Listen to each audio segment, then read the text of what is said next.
Daddy is here. Yo, what's up? Can you hear me? What's going on, bro? Yeah, I can hear you. Hey. All right.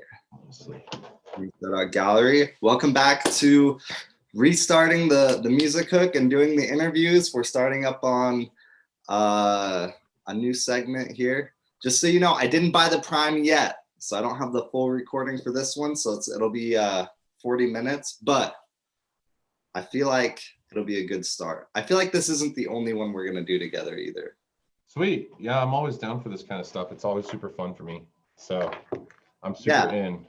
And we have the weirdest connections and so many things like in common that ever since I talked to you like at Glue Fest when I like officially met you, I've been super stoked just like watching you and seeing where you go and stuff. Like you and Adelaide were like the coolest people I met, and I was just like, man, ever since then just been like a huge fan. And not only that, I'm a little bit disappointed I missed out on our Halo nights too. I know, dude, they were the best.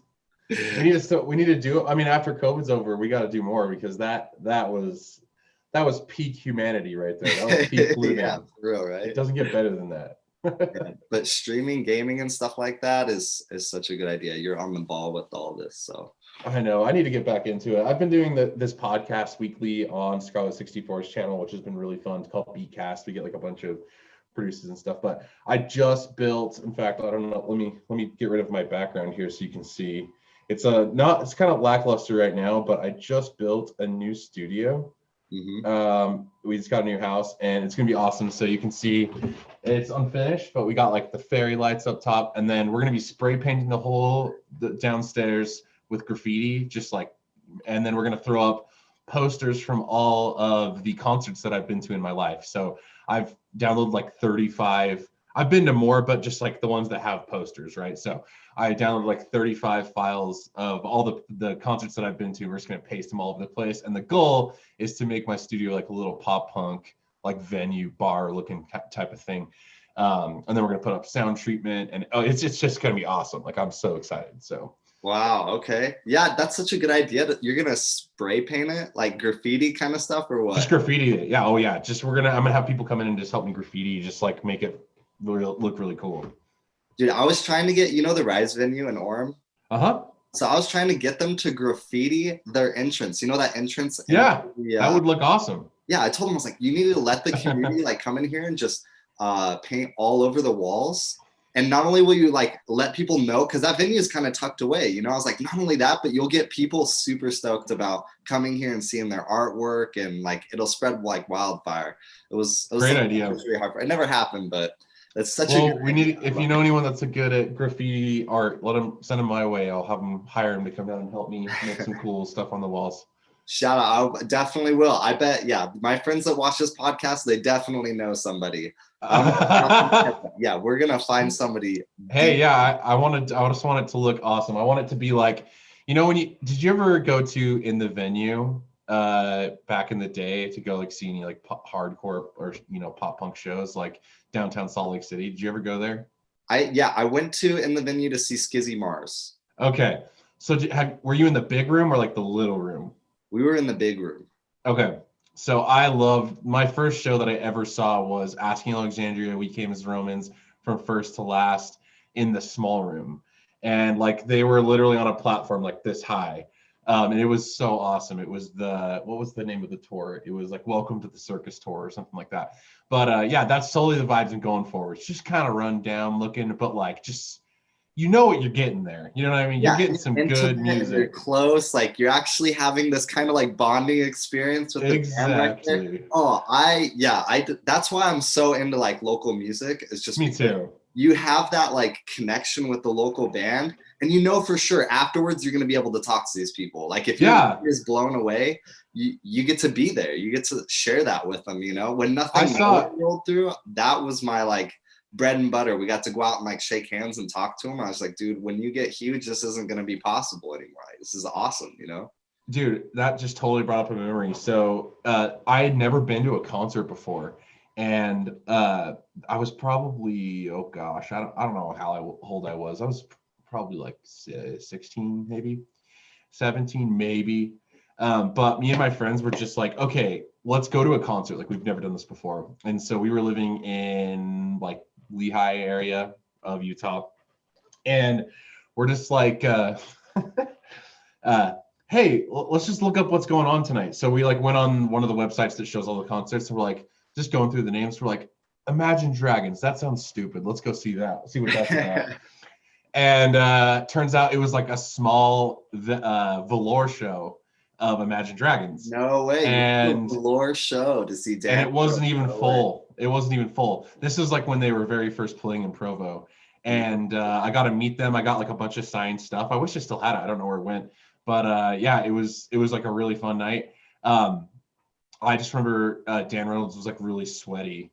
That's like the thing that sticks in my mind so much, is it was just a small room and they were going so hard and he was like so sweaty, like ripped his shirt off, and like it was fun. So it's just crazy. You never know. Like you're right. Those are special experiences. Like being able to say like I saw Imagine Dragons in a room with like 100 people. Like that's pretty cool, you know? So when I moved to Utah, the first thing that I did, the biggest like bait for coming into Utah, was I had an internship opportunity at June Audio. I like walked into their place and I was just like, I want to record here and I want to learn how to be an audio engineer, right? This was like way back when I first started my music journey. And he was telling me all about Dan Reynolds and he was telling me all about Neon Trees and all the bands that they had recorded there. And we were like regularly recording like the most popular people. And I was like, holy cow, like, what are the odds that I get to be here where things start, you know? And the strike was just like starting to get big. I think I got in there, and all these other Utah artists, right? It was just like a cool experience. That's awesome that you got to see a velour show. It's fun to see what comes out of Utah. You just never know. Like I think both Neon Trees and Imagine Dragons were very unique for the time. Like that now there's a lot of bands that kind of sound like that, but at the time that was a pretty new sound. And then same thing with like the Strike. Like the Strike is such an incredibly different type of band. And I remember just a few years ago, it was probably like 4 years ago, but like Justin Bieber like recorded them at a party and like posted on his Instagram because he just thought they were so cool. And it's just that's the kind. And then Lindsey Sterling. There's just cool stuff that comes out of Utah. I don't know what. Something in the water here, but it's just a interesting place, and it's always just fun to see what the next big thing that the Aces, you know, stuff like that. It's just cool to see that stuff. So I am proud of the Utah scene and what it births into. Shout out to the Rubies for keeping up their legacy. There you go. The Rubies? I don't know if I know them. Oh, you don't know the Rubies? Mm-hmm. Oh, okay. I'm doing a massive shout out for the Rubies. Send me their stuff. I absolutely will. You know me, I'm super into local music. In fact, I'm a little bit like taken aback that you still knew that I ran the Music Hook, because I try to disassociate. Like when I started the Music Hook, I disassociated my face with it. I tried to make it its own like entity, because I thought if it stands on its own, then that's better. People will associate the Music Hook for like local artists. They'll look more for that, because I'm not like an attention getter myself. I like to be more behind the scenes or whatever. And now I'm kind of breaking out when I started doing my interviews and stuff. And even then I was trying to get Talon, one of my buddies, to do the interviews. It was like, hey, maybe it's somebody else's, you know, like. No, I think you're great at it. I think you should totally do it. People want to hear what you have to say. I appreciate that. Thank you. Yeah, dude. And I was even, when I was like looking up some stuff about you, I was interested to find out how tight you are with local bands and like local music in general. That was something cool to see as well. So like do you still like go and look for like local bands and smaller artists, or even people that are in kind of your lane doing what you're doing? Yeah, I mean, totally. I'm friends with, I used to be a lot more into the local scene. So there was a band that was really big around here called Van Lady Love, and they really kind of. One sec, I'm sorry. We got to talk about Van Lady Love really quick. Did you know, dude, that is where our biggest tie is right there. I was a massive fan of Van Lady Love, and not only that, I was brought in by the person who owned the band at the time to like manage Van Lady Love. John Buck, was it John? It's I want to say Caden Hall's dad. Yeah, Dave Hall. Dave Hall. Good friend of mine. Dave Hall. So yeah, are you ready for? That was when I was first throwing concerts. I was managing Landon. And freaking, he was like, oh, you should get shows for Van Lady Love at the same time. And I was like, yes, I want to do this so bad. And I met the band, and I met Steele and all them. I was like, thought they were the coolest people in the room. Are you ready for me to blow your mind? Yes, please blow my mind. Steele co-produces and writes every single Daddy song. No, are you serious? Yep. So me and him are like absolute best friends. We actually co-own a record label together called Steel Dream Records. Yeah, I know And about Steel Dream and the wedding and everything you guys did. So yeah, I like DJed at his wedding, and I DJed and performed the wedding. So I performed the wedding, like I officiated it, and then I DJed it from my grill. But yeah, no, Steele is just so awesome, and Dave Hall has been very helpful with Daddy as well. Like I have actually recorded quite a few of his songs at his studio. So yeah, that's so funny. Yeah, I love Van Lee Love. They were like my favorite, and they took me under their wing. So I like literally didn't know anything about music, and I met Steele because I was a Foreign Figures fan, and I went to a show at UVU. Okay. And I met Van Lady Love, and Steele and I just like connected. Like I wasn't sure why he wanted to hang out with me, but we ended up just like chatting and hanging out. We went to Chili's afterwards, and we've just been like literally best friends like since. Wow. And we ended up starting like this is deep Daddy lore that like no one knows. So this is how like I started music. Is me and Steele. This was in like 2014 or 2015. He and I started this electronic project.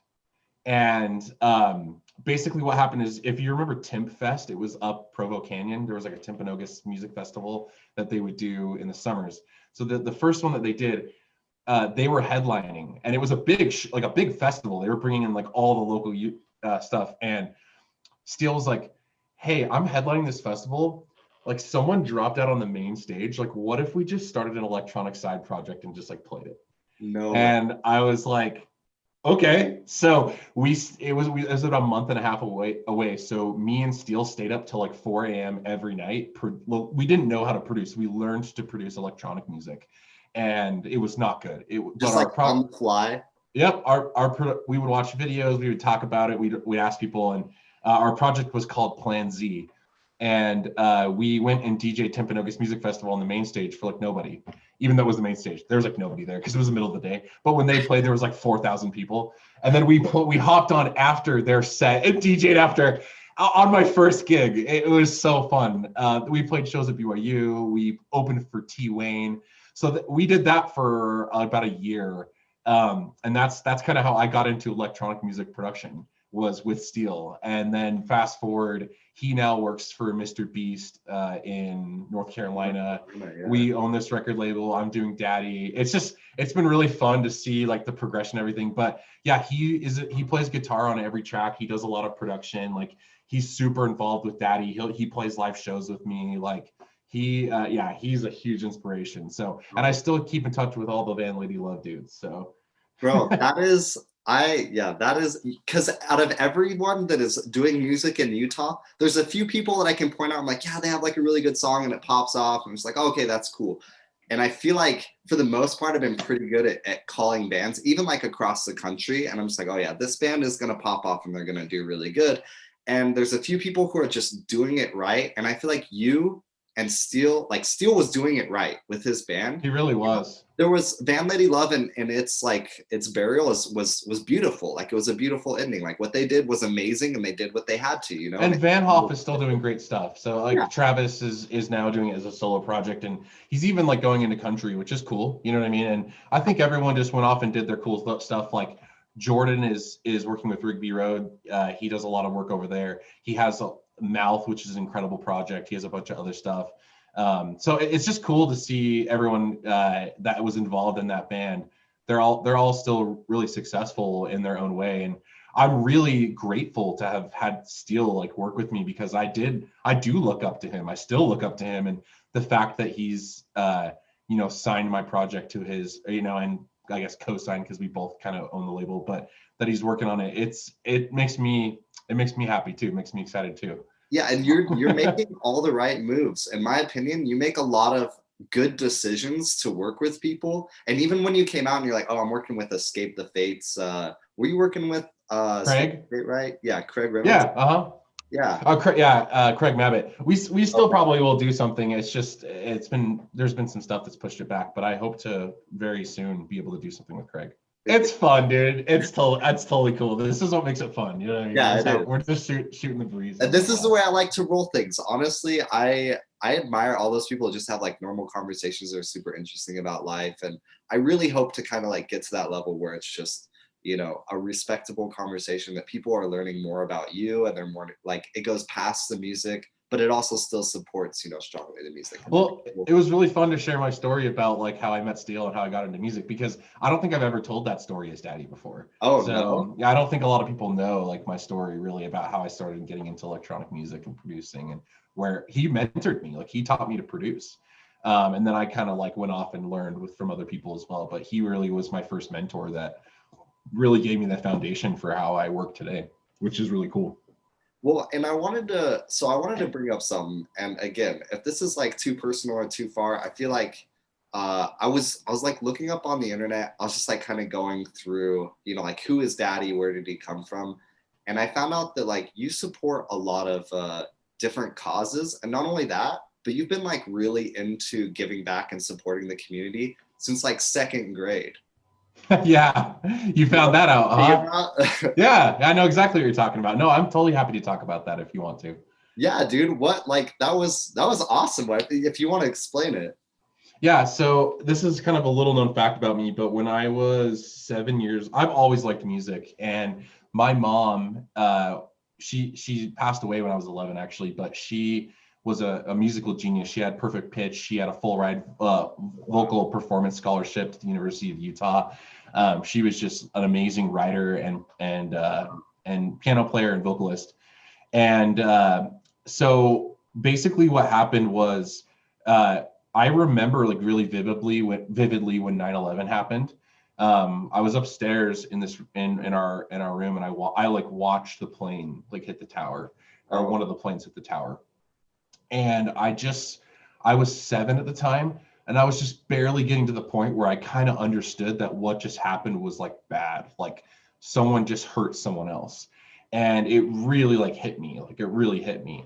And we were having the reflections competition, if you remember what that is. It was like a Utah thing where people would submit No, I've not elementary school. All these Utah references that you're throwing out, you're gonna have to explain them because I have no idea what you're talking So about. that's right, yeah. So basically, it was like a school competition to like submit something you created, and then they would like judge it and stuff. So it was just kind of perfect timing. I was just like, "Hey, mom, like, what if we wrote a song to help these people, and just like give them hope and let them know that people care?" And so my mom and I like were like, okay, so we wrote the song together. Like I actually had like a big part in writing. I was only 7, and it was super cheesy. I sound really I have like a really high pitched voice, and I'm like 7. I don't know how to sing or at all. But we wrote this song that was basically just like to all the survivors and the families of the victims. Just like it was basically just like, we love you, like we're with you, we care. And then what we did is my mom was just a genius. She went to a record producer and had them produce me. And it kind of like blew up. Like it went viral before going viral was a thing. I got a letter from like President Bush. I got a letter from the governor of Utah. I got a letter from Laura Bush. I was on the radio. I was on TV. I was in the newspaper. We raised quite a few $1,000s and donated it to the Red Cross.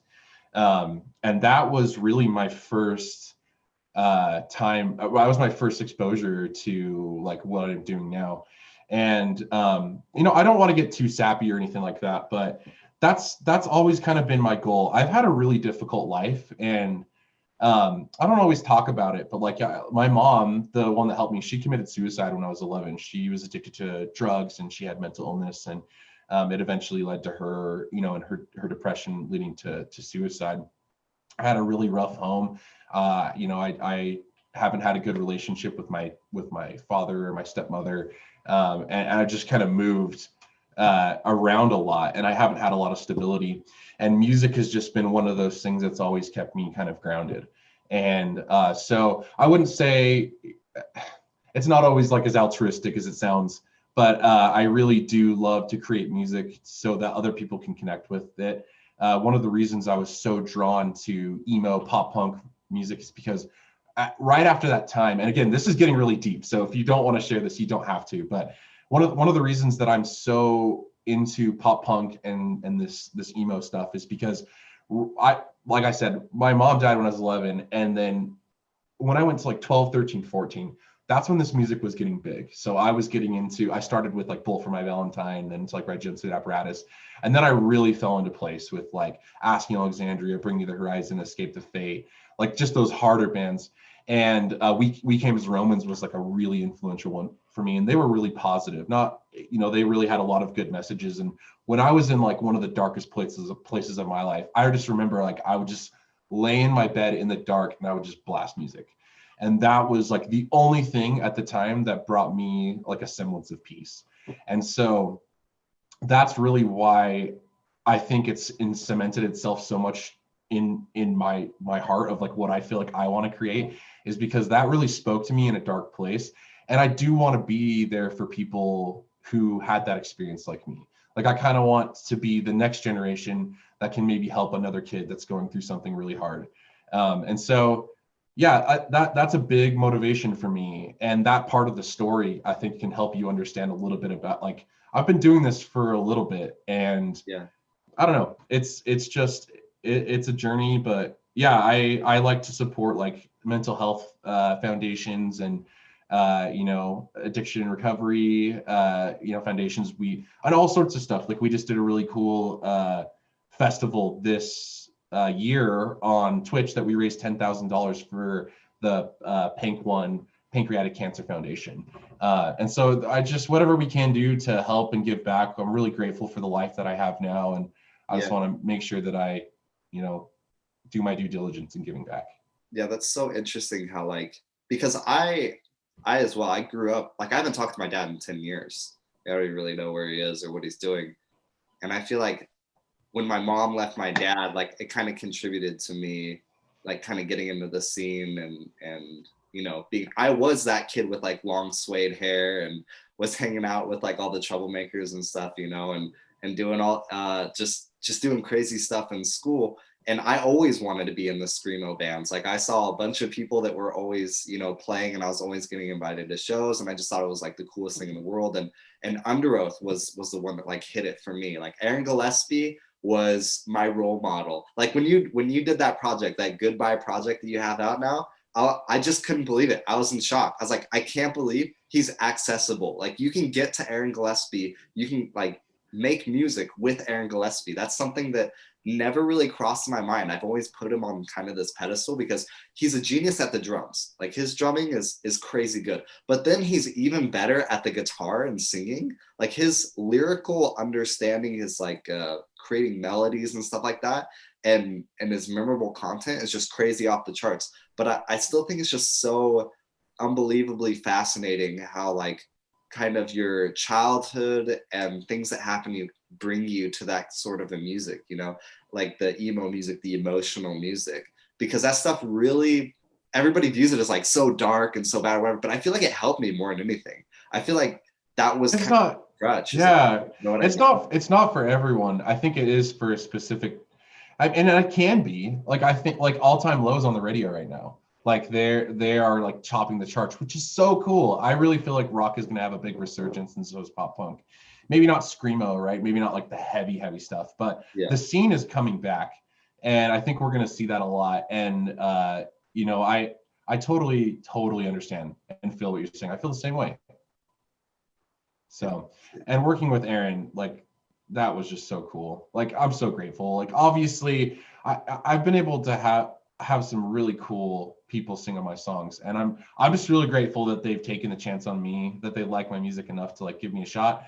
And I feel like super humbled by it. Like it was cool. Like Aaron drummed on that track too. Not a lot of people know that, but he drummed and sang and wrote on it. And yeah, so I've had a blast. It was a big thing for me too. It was a big moment for me, because it's funny you say that, but I remember in high school, I was alone. I didn't have any friends. And I remember getting my Apple earpods and just going into the library and just blasting Under Oath in my ears, like full volume, just in a corner, because I didn't have anything else that made me happy.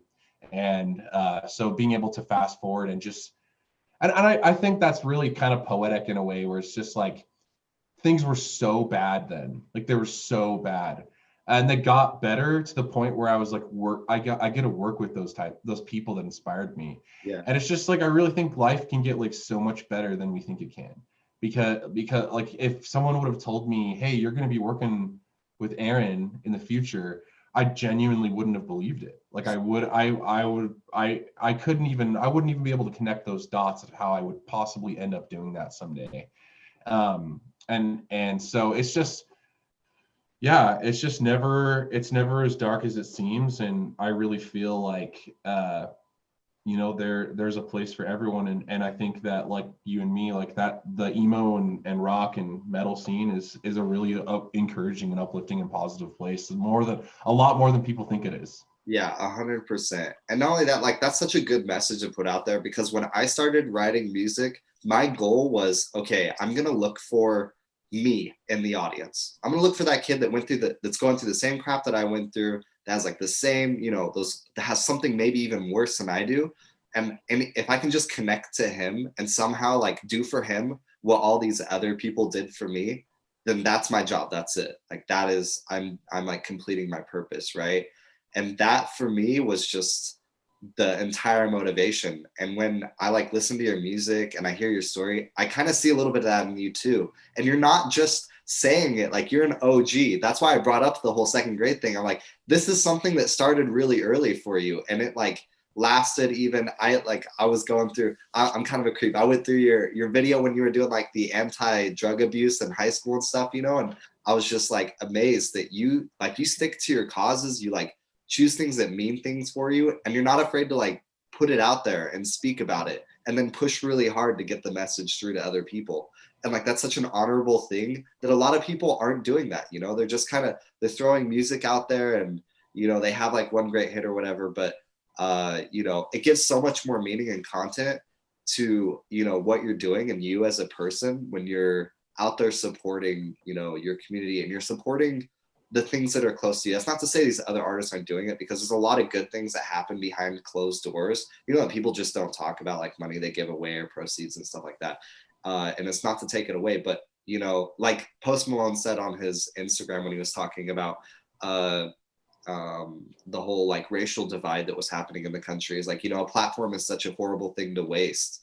And he went on to talk about and give it a little bit of his thoughts and insight into like what was going on.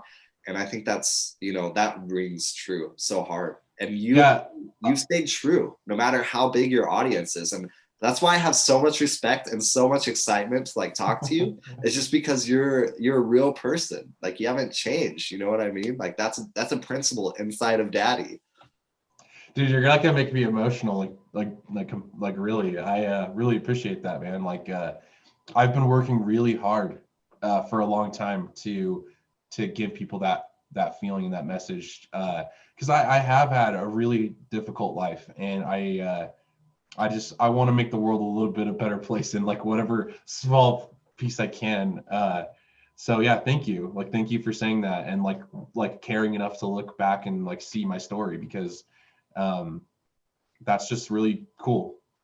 That's really cool. You deserve it, dude. You deserve it 100%, more than most people I know. That's why I'm making you like kind of the first person when I'm diving back into this. And you agreed to it. You agreed to do the interview. I was like, holy crap! He actually like agreed to talk to me. This is crazy. And I just felt like, oh man, I don't feel like I'm prepared. Like I don't know what to talk about first. Like I don't know how we're gonna go into this. And but I was more excited than anything, because like I said, like you are a genuine person. I think you're accomplishing that purpose, and as your platform gets bigger and you keep pushing that and you stay true to those values, like that's such an important thing to not lose sight of. Because I know what it's like when when I see people that get really successful and then it's just like they lose everything else, just kind of goes by the wayside for them. You know what I mean? But the authentic people, the people that are, I call it being married to your music.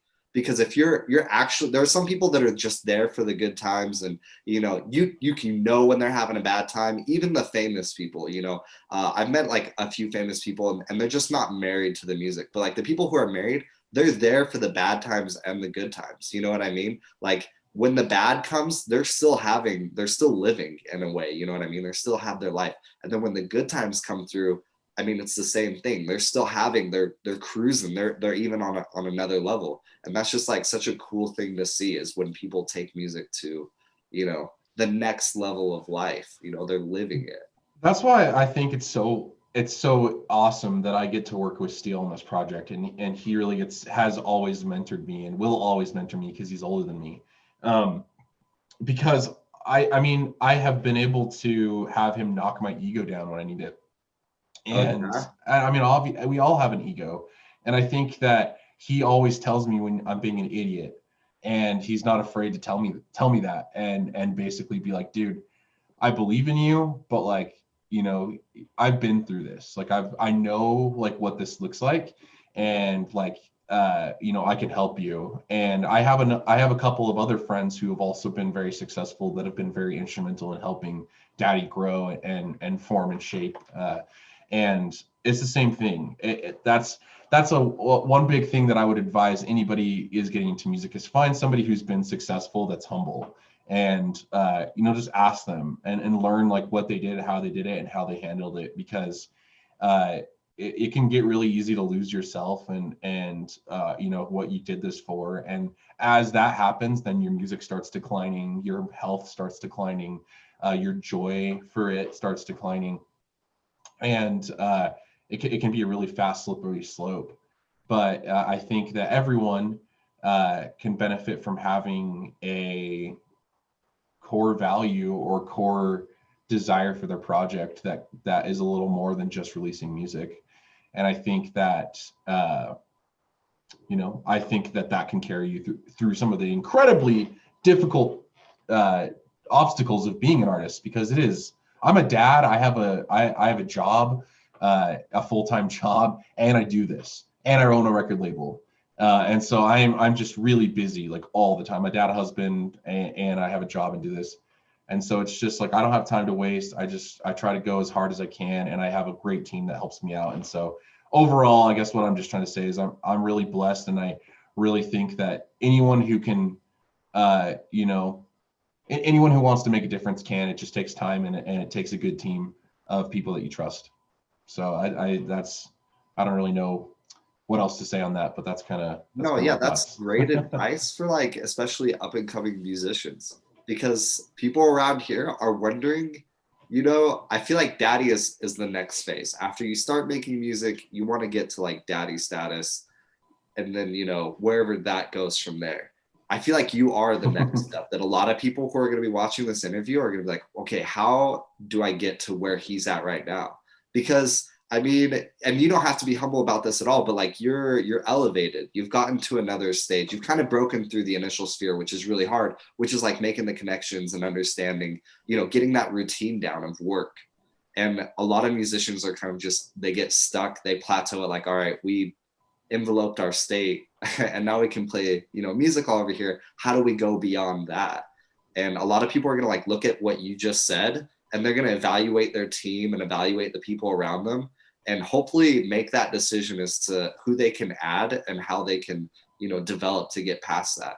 Because I've always, that's been the most interesting thing to me, as an artist and as somebody who promotes, you know, local music and is super interested in all these bands and musicians that are just super underrated, that deserve attention, you know, like they're doing everything right, but it's just they haven't quite elevated to that next phase. And that's what the Music Hook is based around, is like just changing the whole paradigm of the industry, changing the whole, you know, dynamic, to flip it on its head to where good music gets not only the attention it deserves, but also to help foster people who are trying to make a career. Because now, you know, you're your own manager, you're your own like promoter, you're your own You are. performer, you're your own booking agent, and you kind of have to be, to an extent, and for a certain amount of time. You know, you have to grind that out for a while in order to get, you know, to the next stage. Otherwise, you're competing with people that are willing to do all of that other work, and that's super hard.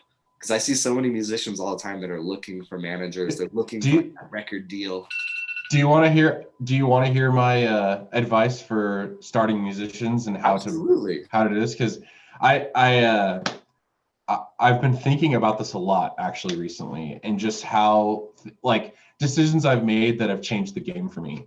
Um, and so yeah, I think number one is don't act too big for your britches. Like you don't have to fake who you are. People want to support small artists. And like there's a large group of people like you who want to discover that talent before anyone else has and like be part of the journey. Like that's exciting. And so when you're just like acting like you're too big for your shoes and you're not interacting with your fans and you're not doing that, like you're just wasting everyone's time, and you're not gonna get anywhere. You know, I think uh anyone who's willing to just like DM their fans and reply to every comment and to just like, you know, talk to the people at the shows and just become their friends, like those are the types of people that are going to have longevity. You know, these empires are built one person at a time. And one friend that you meet at a show. I really try not to use the word fans. I don't love the connotation, and of course it's going to be used sometimes, and you know, even by me, but I don't like that word because it feels like an inequality. I think It that separates you. It separates you. It creates like a chasm between, okay, here's the artist. We live in this magical realm of creativity that you don't live in and that you can't access. That's like not true, you know? yeah, no, totally. And it's and you as an artist, like I genuinely, if I didn't, and this is just the way it is, like I have some decent Spotify numbers in some of my releases. If I hadn't have fostered some of those relationships with people that I knew from like high school and that I knew from college, that have continually supported me, I wouldn't have gotten the numbers that would have helped me get on on the Spotify algorithms that boosted me up to share my music to other people. And that, you know, that stuff is really important, and people take it for granted. They take any support for granted. Don't take any support for granted. My grandma is a perfect example of this. She shares every freaking post that I make, and I'm just so grateful for that. Like no one likes it when she shares it, but it doesn't matter. And it just like, I don't know, I just love that. That is, if you can really just realize that for what it is, true support for no other reason than they really like you, like that is about as good as you're going to get. That is a really good feeling. So be grateful for your friends and family that stream your music. Be grateful for that.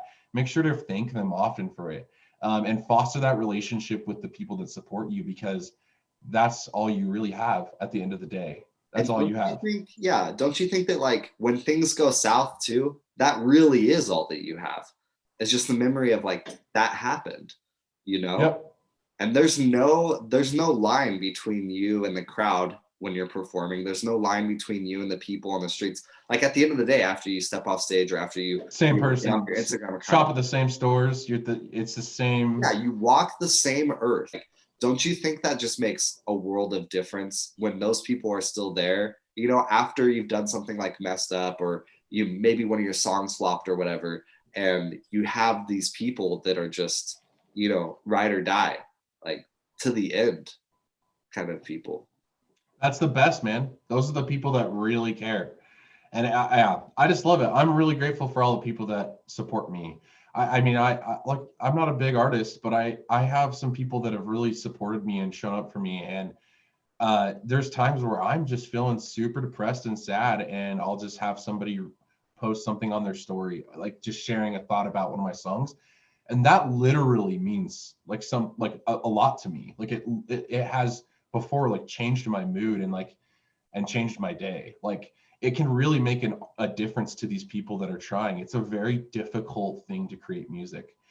Even good music. Like I know artists that are absolutely making freaking good music, better than some of the top, and they have a very small fan base, and for some reason they can't break through, or they haven't yet, right? And they can create amazing music and feel like they're nothing. They can feel like they have tried their best and they're just hitting a wall and hitting a wall and hitting a wall. And your support, it's easy. They're so good that you think they may not even need your support, right? You're just like, oh, this is so next level. But it really means a lot to these people. And so anyways, that's my first piece of advice, is be grateful for whatever you have, even if that's 3 or 4 people. and grow it a person by person. Like reach out, be proud of it, treat it like you would a business that you're telling people about. That's how it is. It's, you tell them, hey, look, I do music, like if you'd be willing to check it out, like I would love that. And just, you know, talk about it. And that's how you're going to get your initial boost. And then I would say this one's a little more random, but this is one that I've really seen, is a lot of artists, younger artists, really shoot for big collabs. I was that way. I would try to like make friends with these huge, I mean, one extreme example is a few years ago, I went to, like 4 or 5 years ago, I saw the Chainsmokers in Vegas, and one of their songs had just come out, and I held up my phone in the crowd and I said, can I remix this song? And they gave me a big thumbs up, and their manager was like, throw me your phone. So I threw him my phone, and he gave me his email, and then I remixed the song, which is kind of cool. It wasn't under Daddy, it was under a previous artist's name. But yeah, so like that's how I was always trying to land like these big things, and I would send demos, and then they'd be like, yeah, this is cool, but like, I don't know if we're looking for this. Anyways, long story short, what I'm getting at here is finish the song. If you want to pitch it to someone big, go get it produced by a good producer, or produce it really well, get it mixed and mastered if you can, have you or somebody else sing a vocal part for them, make it as easy as possible. None of these artists are going to want to, honestly, like, they're not, if someone sends me like a really bad demo, and like they're like, it has potential, and they know it has potential, but I can't hear their back catalog, they don't have any monthly listeners, they don't have any followers, that's a big investment of my time to like go and just on their word that they're going to make it sound good at the end of the day. So get it sounding as good as release ready as possible before you send it to the person that you want to collaborate with. At that point, you're going to have a much higher chance of them saying yes and wanting to work with you. Other than that, it's just ideas, and people in this industry hear a lot of fluff and a lot of ideas all the time. You have to have it in front of you. You have to be ready to present it. You can't just talk ideas. And so that's another big piece of advice, is anytime you want to work with someone, have the catalog ready, have whatever you're doing ready. Don't just tell them about the idea, like go do it, and bring it to them. And it may get picked apart, and that's okay. That's what happens. But sometimes it ends up really good. And it's, so there you go. That's a couple of my ideas, is really treat your fans well, and whenever you pitch something, make sure it's finished before, or as close to finished as possible before you pitch it. Because those two things will take you a lot farther than almost anything. Yeah, and because so many of these artists are like, oh, if I just had the opportunity, before they even consider going, well, am I ready for that opportunity yet? Like, do I have the guns, ready to go? Because I used to do the same thing all the time. I used to wanted to do the big collabs and all that stuff. But then I realized I spent 1 year and I wrote, I think it was like 2 beats a day. And I did that every day for the entire year. And I got to 100 and I just like threw it aside. And I was like, all right, let's go to the next 100. Let's see if we can do 200. And I just took it kind of to an extreme. And I remember how much I grew, like from beat to beat, and how different like how quickly I could just sit there and edit. And I became a Logic master, because I was just sitting there. I like learned how to sidechain and do all these different things that I just didn't know before. And I was kind of self-teaching. But my creativity level was like boosted, and I could call on my creativity. I found out that like writer's block became more manageable because I could just throw something out, even if it wasn't like the most creative part of me. It's like, all right, I could I can throw out a pretty crappy song that I don't ever want anybody to hear, but it's like, at least I'm getting the work done for the day, and then I can, feel good about myself and move on to the next thing. And that's something that I feel like people are not typically ready for, is like that piece of advice, to change your mindset from where are the opportunities to how can I prepare for when the opportunity comes, because they'll always come. They'll be right there. You know what I mean? And so you just have to make sure that your ethic and your discipline is up to par for when those opportunities come, because it's embarrassing if not. Like, that's even worse than never getting the opportunity, is getting the opportunity and not being ready for it. Totally. It's a lot like brushing your teeth. It's like, you can't just brush your teeth really hard once every couple of weeks for like an hour or 2 hours. You have to do just like 10 minutes a day. And like, That's what I say to any budding producers. It's like, do it every day. Every day. It has to be every day. You just do a little bit, even if you're depressed, even if you're sad, just do a little bit, even if it's 30 seconds, a minute, 5 minutes. If you're having an off day, watch most phones are waterproof, right? Nowadays, just watch a production tutorial in the shower. I do that all the time. I put it on the shelf, and while I'm scrubbing my hair and scrubbing my armpits, I'm watching how to mix supersaws, or I'm watching how to process an acoustic guitar that you just recorded, or I'm learning to process vocals. And every day, I'm just learning a little bit more, just a little bit more. And then when the time comes to really put it to use, it's all stored in there, and you're ready to execute. And so I think that's totally like the 2 beats a day. Like that is such a good goal for anybody, even if you're, no matter what genre you're in, be doing something every day, writing something, practicing your guitar, listening and trying to emulate different vocalists that you like. There's so like just a little bit a day will take you so much farther than you can possibly even think. It's a weird thing. I don't know why it works that way, but that's just how the human brain is. All it takes is a little practice a day and you've got it. And there's some days where that's literally it. I just get in there, I make some stuff in Serum, and I, which is a synth, and I just 2 minutes in, and then I'm out doing something else, but I did a little bit, you know what I mean? And then some days I just get sucked in and I'm like, oh, 6 hours just went by. I like haven't eaten and I'm like shaking, but I made a sick beat. So here we are, that's just how it goes. Yeah. Tell me what you think about this. This is like, if I could add on to your 2 pieces of advice to round it out to a solid 3, I always tell people, go to a studio. Even if you're not paying for time, even if you're not like booked for the day or whatever, you're going to find a studio somewhere where either they're not doing anything or they have an artist in the booth or something. Granted, they don't always like to be, intruded upon when there's an artist in the booth, but like make a time to go over there and just talk to them.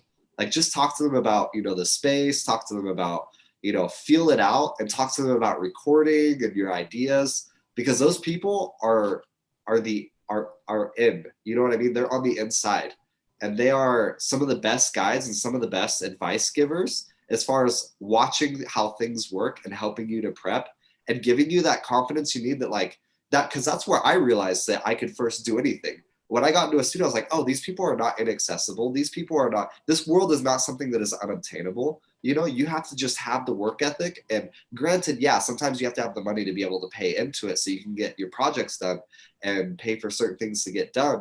But you don't have to have a lot. You don't even have to pay for that. Once you know how to do it and you watch these people, you take a few seconds and you're doing it yourself, those people are going to start asking you to do it with them. You put yourself out there a little bit, then you start creating a different environment, and you start putting yourself around people that are doing what you want to do. Every time I talk to somebody that's in a career field, like, oh, I had a buddy who was a front-end designer for some startup companies, like, I really want to work for Amazon.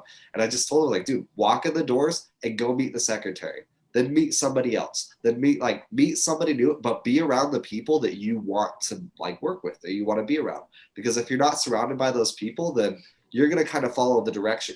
It's like that famous quote, tell me who your friends are and I'll tell you who you are. And I 100% believe in that. I believe that who you're hanging around and what you're doing is going to dictate eventually, the type of person that you're going to be and what you're going to end up doing. Love it. No, I think that's fantastic advice. I think watching the pros, like, I'm going to take my own advice. I just barely started learning to play Rocket League with my friends. And nice. I'll just sit soon. You what? I'm going to be dipping into that soon. Yeah, it's hard. It's not an easy game. And so I've been like really watching the people that know how to play and watching how they play. And it's watch the pros, dude. Just watch the pros. Get somebody who's better than you and offer to help in any way you can and for free, and then just go learn. And that's what I did for Vanity Love and Foreign Figures, and that's how I got started. And I totally agree. Like, that's how I got where I am. And my story is it's not super unique. Like, anyone can really pick this up. I just went and found a local band and basically followed them around like a little puppy for a few years, and that's how I learned. And basically anyone can probably like do that if they have enough drive and they really want it. Yeah, somebody thinks you're interesting. Somebody thinks that what you're making is a cool and great idea. Bring value. If you can bring value, if you can find some way to bring value, it's like, hey, I'll literally wrap your cables after the show, or I will help you load stuff into the van afterwards. Yeah. Or I will literally go get you guys coffee or water, like whatever you want. Right, because a lot of people, when they hear that bring value, they're like, oh, well, I have to be making the money already. It's like, no. You bring the personal value. Like, can you be a good friend? Do you have friends around you that you're nice to, that think you're a nice guy? Bring that to the relationship, because all these people already see money and whatnot. What's going to make you different is like how great of a person you are. If you're a good person, and how authentic you are too, because people can see right through when you're, posing and when you're being completely fake. People see right through to the core, and it takes a very special person to be able to sell bullcrap like Jake or Logan Paul or something like that. You know what I mean? But even then, now, since they've been transitioning, you can tell they're pretty stuck on what they're doing. But I mean, all that to say that, the more authentic and friendly you are, just like what you're saying, you're good. That's where your value comes in, is who you are. And I think that this is an important thing. Living your life like that in like an integritous way, where you really are just genuinely trying and you're just being a genuine person. That's the type of success that the success that you're going to achieve is going to be the sweetest, because it's going to be really earned, and it's going to be after a lot of hard work. It's not going to be cutting corners. It's going to be the type of success that really means something, because it took so long. And it took you being the coffee guy. It took you being the person that, worked a shitty job for so long, just to make it happen, and so it's like, it's just little by little, person by person, being humble and being willing to just lick the floor basically for the beginning. Yeah. That's how you're going to get into the game, and that's how you're going to get respect, and that's how people are going to trust you. And one more thing I'll add too is that it's like these relationships don't pay off in a week or a month. Like there's a lot of relationships that I've made with people who are bigger than me, and I have just been their friend, and I've just commented on their posts and supported them. And it wasn't until I've been doing this daddy thing for 3 years, and it wasn't until like recently that some of those relationships have borne fruit.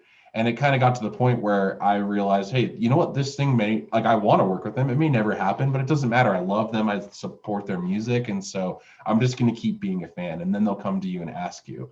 And then it catches you off guard, and you're so excited because you wanted to do that. You know what I mean? So It's just be genuine, make as many connections as friends as possible, bring as much value, and keep making, and just make good music, and you are set. There's like nothing else that you really need to do. It's just hard work, slow work, and you'll grow over time to eventually.